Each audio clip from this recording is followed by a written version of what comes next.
কোনো বাংলাদেশ বা কোনো দেশই এই রকম নিম্ন কর জিডিপির অনুপাত নিয়ে চলতে পারে না।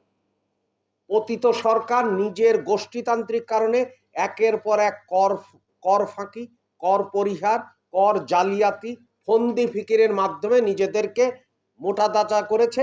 আর অন্যদিকে বাংলাদেশের সাধারণ মানুষকে কর যদি পরিমাণ বাড়তো তাহলে শিক্ষা ব্যবস্থায় উন্নতি ঘটতো, স্বাস্থ্য ব্যবস্থায় উন্নতি ঘটতো, সমাজের উন্নতি ঘটতো। অর্থাৎ আমরা মানুষ অনুভব করতাম যে কেন কর দেব।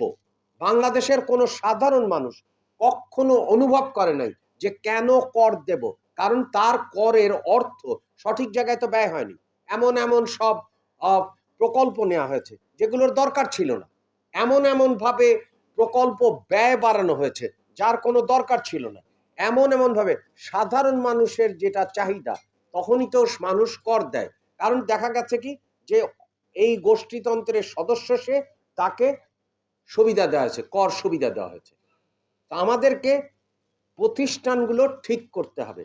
মানে মূল আমাদের এখনকার বিষয় হচ্ছে যে আমরা কর জিডিপি হার বাড়াবো, যাতে করে আমরা ইশতেহারে যে সমস্ত প্রতিশ্রুতি দিয়েছি সেগুলো যাতে বাস্তবায়ন করতে পারি।